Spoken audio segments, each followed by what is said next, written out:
Hello, bienvenue dans ma citadelle, je suis ravie de vous retrouver pour une nouvelle petite vidéo. Aujourd'hui ce sera une vidéo de si tu as aimé, tu aimeras, et du coup j'espère que cette nouvelle vidéo vous plaira. D'ailleurs si ce genre de vidéo vous plaît, n'hésitez pas à me le dire en commentaire, je vous en ferai peut-être un petit peu plus régulièrement. C'est l'occasion de faire l'apologie de certains livres que l'on connaît un petit peu moins, avec des livres peut-être un peu plus connus, ou de vous orienter dans des types d'histoires que vous pouvez apprécier.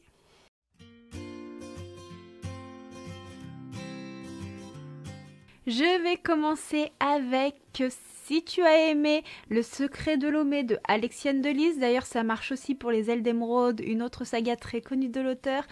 Tu aimeras Alunia de Tiff, publié chez Plume Blanche Édition. Pourquoi? Parce que dans ces deux histoires, nous allons dans un nouveau monde. Une héroïne va découvrir son destin et plein de nouvelles choses sur elle, va rencontrer un groupe de personnes avec qui des liens très forts vont se créer. Et en plus, nous avons deux plumes qui sont assez similaires, deux plumes addictives, deux plumes de la fantasy young adulte qui sont très fluides, très immersives. Et du coup, je peux que vous conseiller ces deux autrices.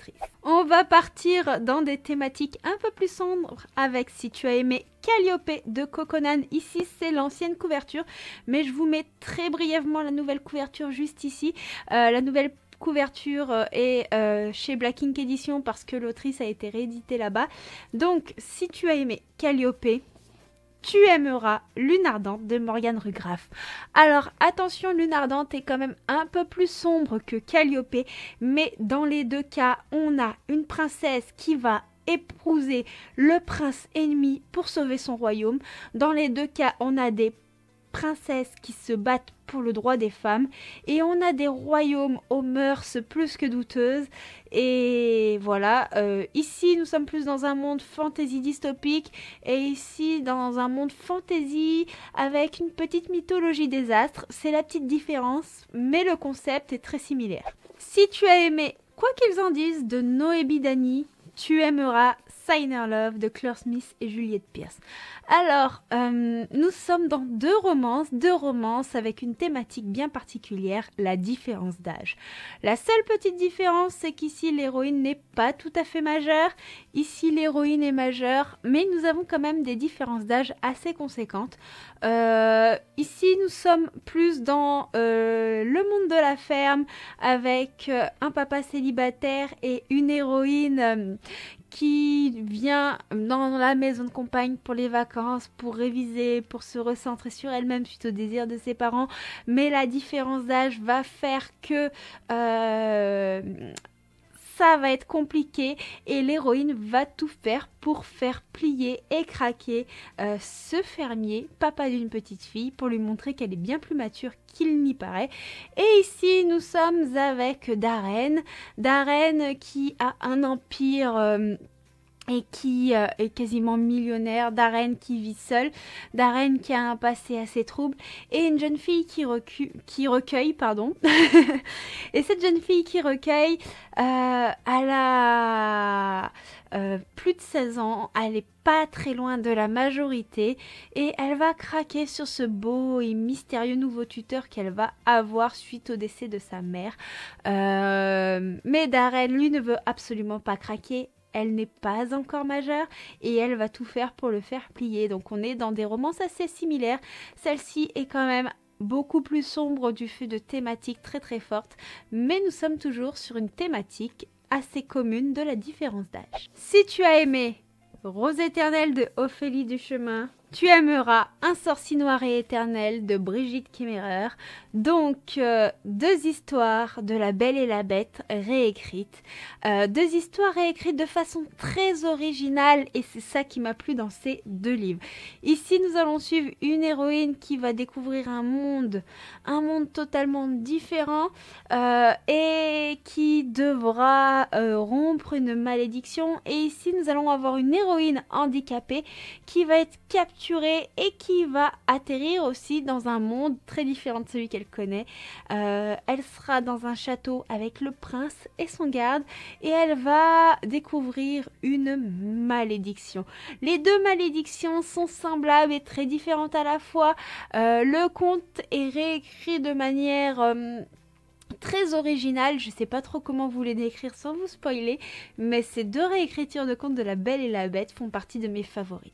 D'ailleurs, un jour, j'aimerais bien vous faire une vidéo sur les réécritures de La Belle et la Bête. Dites-moi si cela vous intéresse en commentaire. Si tu as aimé Maybe Someday de Colleen Hoover, tu aimeras Romantic Call de Natasha Pilorge. Maybe Someday, c'est quand même une romance très connue de Colleen Hoover où on va suivre une jeune fille et un garçon sourd dans le monde de la musique. Et ici, on va suivre deux familles monoparentales, mais c'est toujours dans le monde de la musique et nous avons quand même une thématique du handicap avec un enfant autiste dont la musique apaisera les mots et là la musique apaise les mots d'une autre façon.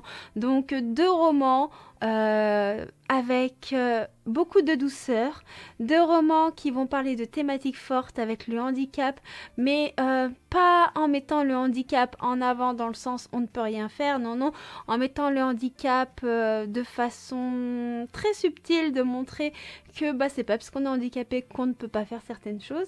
Et on a aussi toujours ce fond musical et j'avais été vraiment touchée par ces deux romances. Et pour terminer ce Si tu as aimé, tu aimeras, nous allons continuer avec Si tu as aimé Myrina Holmes, tu aimeras I Put a Spell on You de Max Alteliax. Et là, nous avons du Anatrice. Nous sommes dans deux romances d'urban fantasy avec un sorcier maléfique et des traqueuses. Voilà, donc ici nous avons Myrina qui, elle, chasse les personnes qui font du mal dans le monde souterrain et voilà, elle enquête et il va y avoir une relation enemies to lovers. Et ici nous avons un trio de traqueuses qui chassent les mauvais sorciers et c'est pareil, nous allons avoir du enemies to lovers, deux histoires très différentes et en même temps très très semblables avec des répliques, des joutes verbales très exquises. Je vous avoue que j'ai quand même ma petite préférence pour Myrina Holmes, mais si vous avez aimé l'un ou l'autre, je pense que ça pourrait vous plaire. Je vous ai dit que c'était la dernière comparaison de cette vidéo, mais il y en a une qui me vient en tête tout de suite. Je vais chercher les livres et je reviens. Allez, je vous clôture cette vidéo avec une dernière comparaison qui n'est pas des moindres. Si tu as aimé La Reine Courtisane de Anatrice, tu aimeras La Guilde des Ombres de Anatrice. Deux univers qui sont assez différents au sein de l'histoire, mais deux univers qui se rassemblent parce que vous allez rencontrer des personnages de la Guilde des Ombres. Dans La Reine Courtisane, ici nous sommes plus dans de la romantaisie et ici plus dans de la fantaisie, bien qu'il y ait une romance. La Guilde des Ombres est un peu plus sombre que La Reine Courtisane, mais si vous avez aimé la Reine Courtisane, je vous garantis que vous allez aimer La Guilde des Ombres, parce que les univers et l'histoire diffèrent, mais se rencontrent. Voilà, ce sera tout pour cette vidéo, j'espère qu'elle vous aura plu. Moi j'ai beaucoup aimé vous la tourner. C'est une vidéo qui me trottait en tête depuis un petit moment parce que j'avais lu certains livres qui me faisaient penser à d'autres et je me suis dit ah tiens, ce serait pas mal de vous en parler en vidéo parce que des fois quand on aime un type d'histoire, on a envie de se lancer dans le même genre d'histoire et du coup je me suis dit que ça pouvait vous donner des idées lecture.